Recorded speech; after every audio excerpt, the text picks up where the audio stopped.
My daughter showed up at my door at 2 a.m., holding my 5-year-old granddaughter in her arms. Both of them were covered in bruises. That night, I made a decision that would change everything. I would become someone else, walk into that house of monsters, and make them pay for every single tear my baby girl had shed. My name is Margaret Thompson. People call me Maggie. I'm 63 years old, retired after 40 years as an emergency room nurse in Columbus, Ohio. I've seen gunshot wounds, car crash victims, and every kind of human tragedy you can imagine. But nothing prepared me for what I saw when I opened my front door that cold February night. Sarah, my only daughter, stood there shivering. Her left eye was swollen shut, her lip was split and bleeding, and little Lily, my precious granddaughter, had fingerprint bruises on her tiny arms. "Mama," Sarah whispered, "I didn't know where else to go."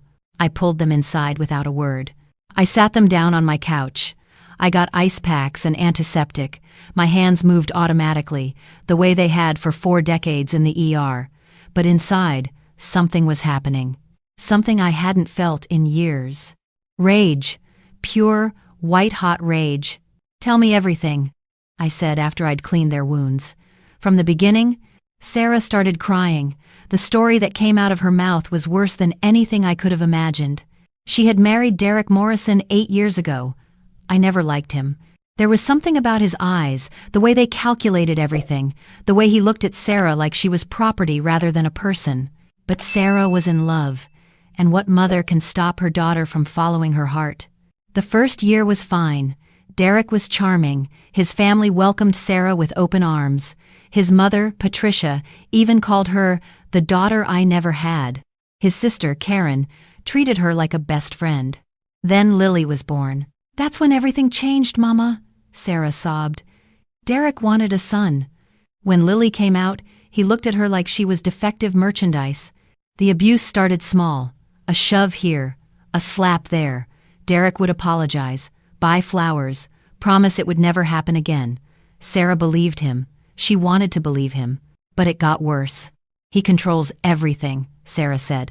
"The money, the car keys, even my phone. I'm not allowed to work. I'm not allowed to have friends. His mother moved in 2 years ago after his father died, and she's worse than he is. Patricia Morrison, I learned, was a tyrant. She criticized everything Sarah did. The cooking was wrong, the cleaning was wrong, Sarah's very existence was wrong. And Karen, the sister, had moved back home after her own divorce, bringing her 8-year-old son Brandon with her. Together, the 3 of them made Sarah's life a living hell. "They make me sleep in the basement, Mama, on a mattress on the floor. Lily sleeps with me down there. They say the good bedrooms are for real family members." I felt my heart breaking. "And tonight? What happened tonight?" Sarah's face crumpled. "Brandon was hitting Lily again. He does it every day. He calls her names, takes her toys, pushes her down the stairs. Tonight, he poured his juice on her head and laughed. When I tried to stop him, Karen slapped me. She said I had no right to discipline her son. And Derek? He came home drunk. He saw the mess. He grabbed Lily by the arm and threw her against the wall. When I screamed, he beat me. His mother held me down while he did it. She said I needed to learn my place. I stood up.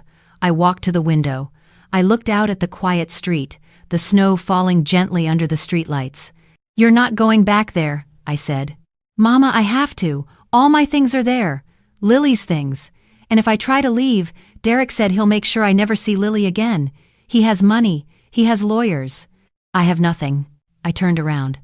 I looked at my daughter, this beautiful woman I had raised, now broken and terrified. "Sarah, do you trust me?" She nodded. "Then let me handle this. You stay here with Lily. Rest. Heal. I'm going to take care of everything." "How? What are you going to do?" I smiled. It wasn't a nice smile. "I'm going to become someone else." The next morning, I made some phone calls. I still had contacts from my nursing days.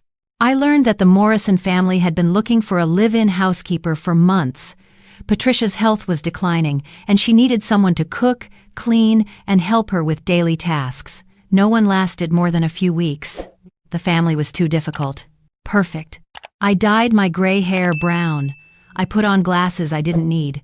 I practiced walking with a slight hunch, adding 10 years to my appearance. I created a fake resume under the name Helen Brooks, a 68-year-old widow with excellent references. I applied for the job. Patricia Morrison called me herself. "Can you start immediately? Our daughter-in-law abandoned us, and we're desperate." Abandoned. That word made my blood boil. "Of course, ma'am. I can start tomorrow." I packed a small suitcase.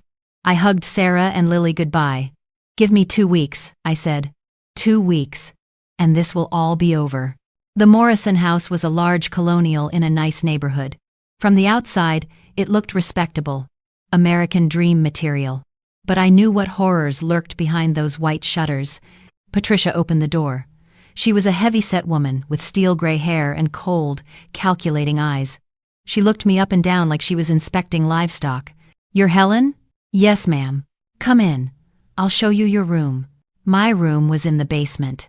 The same basement where my daughter and granddaughter had been forced to sleep. There was a thin mattress on a metal frame, a single bare light bulb, and a small bathroom with a toilet and sink. No shower. "This is adequate?" Patricia asked, though her tone made clear she didn't care about my answer. "It's fine, ma'am." "Good. Dinner is at 6. Don't be late." The first few days, I observed. I learned their routines, their weaknesses, their cruelties. Derek left for work at 7 a.m. and came home around 6 p.m., usually stopping at a bar first. He was a mid-level manager at an insurance company, important enough to have an ego, not important enough to have real power. He took out his frustrations on everyone around him. Patricia spent her days watching television and criticizing everything I did. The eggs were too runny, the coffee was too weak, the floors weren't clean enough.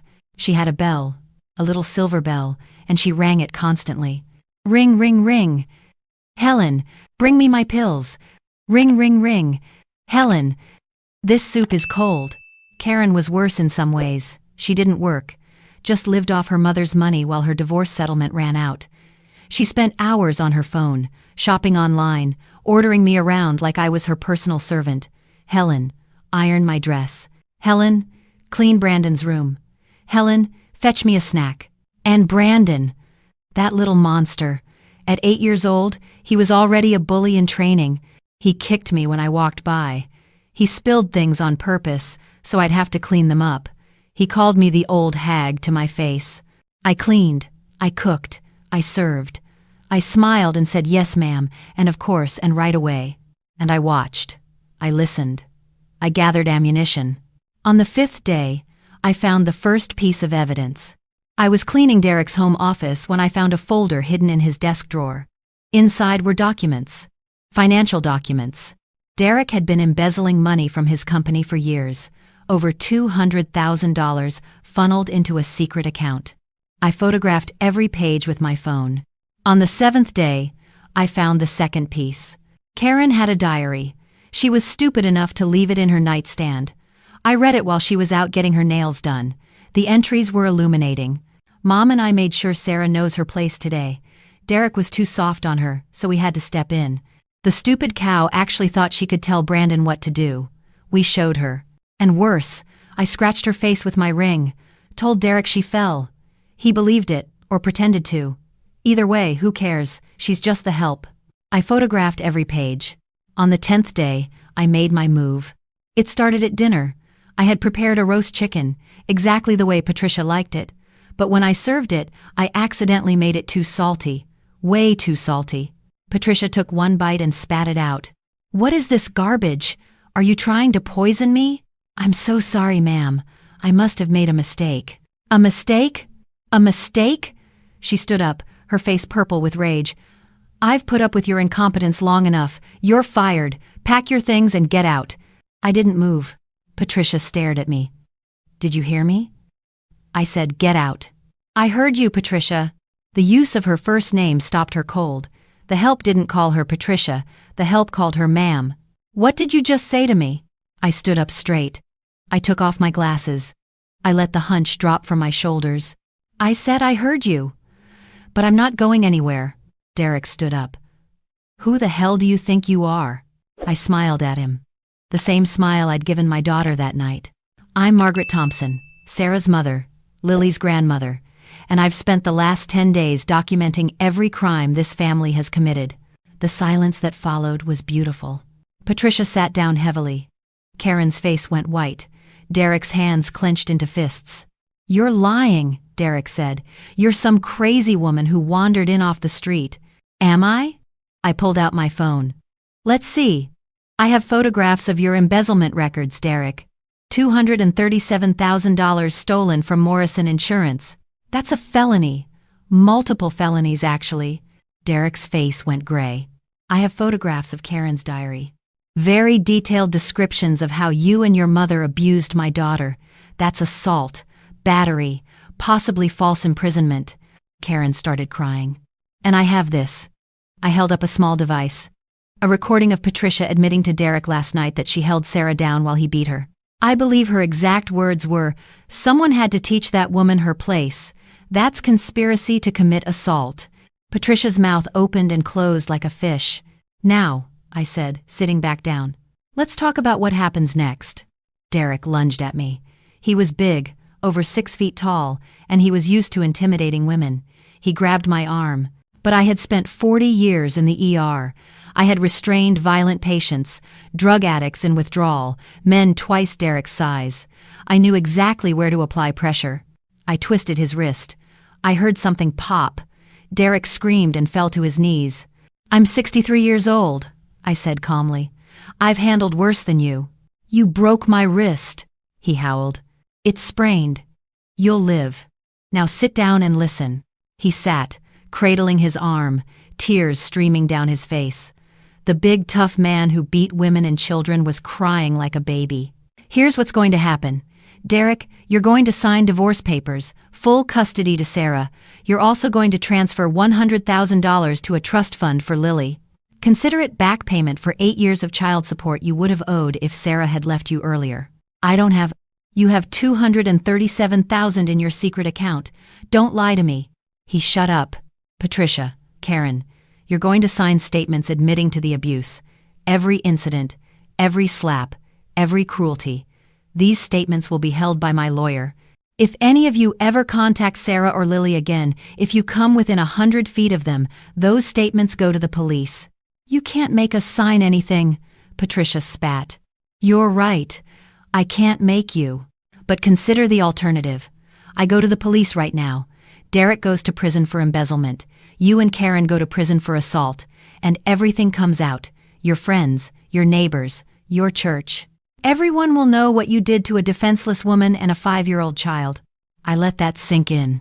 "Or you can sign the papers, pay the money, and never see us again. Your choice." Karen was the first to break. I'll sign whatever you want." Patricia looked at her daughter with disgust. But she knew when she was beaten. "Fine," she hissed, "but I want you out of my house tonight." "With pleasure." The next few hours were a blur of paperwork. I had prepared everything in advance: divorce papers, custody agreements, financial transfers, statements of admission. My lawyer was waiting on standby. By midnight, everything was signed. I packed my small suitcase. I walked to the front door. But before I left, I turned around one last time. "One more thing. Brandon," Karen clutched her son protectively. "What about him? He's 8 years old. He's not too far gone. But if you keep raising him the way you've been raising him, he'll end up just like his uncle. A bully. A coward. A man who beats women because he can't handle his own inadequacy." I looked at the boy. He was hiding behind his mother, eyes wide. "Brandon, I want you to remember something. The way you treated Lily, the hitting, the name-calling, the cruelty, that's not strength. That's weakness. Real strength is protecting people who are smaller than you. Real strength is kindness." I doubted he understood. But maybe, years from now, he would remember. I walked out into the cold night air. The snow had stopped. The stars were out. I took a deep breath of freedom. I drove straight to my house. Sarah was waiting up, unable to sleep. When I walked through the door, she ran to me. "Mama, what happened? Are you okay?" I handed her the folder of documents. "You're divorced. You have full custody of Lily. There's $100,000 in a trust fund for her education, and the Morrisons will never bother you again." Sarah stared at the papers. Her hands were shaking. How? How did you do this? I became someone else for a little while. Someone they couldn't see coming. She started crying. But these were different tears. These were tears of relief, of joy, of freedom. Lily came running down the stairs. Grandma! Grandma's home! I scooped her up in my arms. This precious child, this innocent little girl who had been terrorized by monsters, she would never be hurt by them again. That's right, sweetheart. Grandma's home, and everything's going to be okay now. The weeks that followed were about healing. Sarah and Lily moved in with me. We turned the spare bedroom into a princess room for Lily, with pink walls and fairy lights and all the toys she had never been allowed to have. Sarah started therapy. The bruises faded. The fear in her eyes slowly disappeared. The money from the trust fund meant Sarah could go back to school. She had always wanted to be a teacher. Now she could. I kept my promise. The statement stayed with my lawyer, unused. The Morrisons stayed away. Derek lost his job anyway, when his embezzlement was discovered through a routine audit. Last I heard, he was working at a car wash. Patricia had a stroke and moved into a nursing home. Karen remarried and moved to Florida. None of them ever contacted us again. One evening, about 6 months later, I was sitting on my porch, watching Lily play in the yard. Sarah came out with 2 glasses of lemonade and sat beside me. Mama, can I ask you something? Of course. That night, when I showed up at your door, you didn't hesitate. You just immediately started planning. How did you know what to do? I sipped my lemonade and thought about it. When I was young, I was a lot like you. I believed the best in people. I thought if you were kind enough, good enough, people would be kind back. But I learned something in 40 years of nursing. What's that? Some people aren't sick. They're not broken. They're not misunderstood. Some people are just mean. And the only thing mean people understand is consequences. Sarah nodded slowly. I spent my whole career patching up the victims. Women who had been beaten by their husbands, children who had been hurt by their parents. And I always thought, someone should do something. Someone should stop this. I looked at my daughter, at the strength returning to her face. That night, I realized the someone was me. I couldn't save everyone, but I could save you. I could save Lily. So I did. Lily came running over, showing us a flower she had picked. Her smile was bright. Her eyes were happy. She wasn't flinching anymore. Look, Grandma, it's purple. Your favorite color. It's beautiful, sweetheart. Sarah reached over and squeezed my hand. Thank you, Mama, for everything. I squeezed back. You know, people think that when you get older, you get weaker, that you become invisible, that you don't matter anymore. But I'm here to tell you that's not true. Age gives you something precious. It gives you perspective. It gives you patience. And it gives you the freedom to stop caring what other people think. When you're young, you worry about consequences. You worry about making a scene. You worry about being polite, being proper, being nice. When you're 63, you've earned the right to stop being nice. My daughter spent 8 years in hell because she was afraid. Afraid of what people would think. Afraid of losing her daughter. Afraid of her husband. Fear kept her trapped. I wasn't afraid. I had nothing to lose and everything to gain, and that made me dangerous. If you're watching this and you're trapped in a situation like my daughter was, I want you to know something. You don't have to stay. You don't have to be afraid. There are people who will help you. There are people who will fight for you. And if no one else will fight for you, fight for yourself. You are stronger than you think. You are braver than you believe. And you deserve so much more than the crumbs they've been feeding you. Stand up. Speak out. Walk away. The door is right there. All you have to do is open it. If you're lucky enough to have never experienced what my daughter went through, count your blessings. But also, pay attention. Look at the women in your life, your sisters, your daughters, your friends, your neighbors. Are they okay? Really okay? Because sometimes the people who need help the most are the best at hiding it. They smile. They say everything is fine. They make excuses for the bruises. Don't let them disappear. Don't let them become invisible. Ask the hard questions. Believe them when they answer. And if someone you love is being hurt, don't wait. Don't hope it gets better on its own. Do something. Be the someone who saves them. Lily is 7 years old now. She's in second grade, top of her class. She has friends. She laughs constantly. She's not afraid of anything. Sarah is finishing her teaching degree. She'll graduate next spring. She has a boyfriend, a kind man who treats her like the treasure she is. The haunted look is gone from her eyes. And me? I'm still here, still watching over my girls, still ready to fight if anyone threatens them. Some people might say what I did was wrong, lying, manipulating, threatening. Maybe it was. I'm not perfect. I'm not a saint. But I protected my family. I stopped the abuse. I gave my daughter and granddaughter their lives back, and I would do it again in a heartbeat. So here's to all the grandmothers out there, all the mothers, all the sisters and aunts and friends. We see you. We know your strength. We know you would walk through fire for the people you love. Never apologize for that. Never be ashamed of that. Love fiercely, protect relentlessly, and never let anyone make you feel small. If you liked my story, leave a comment below. Let me know where you're watching from. I'd love to hear from you. And remember, age is just a number, but a grandmother's love? That's forever.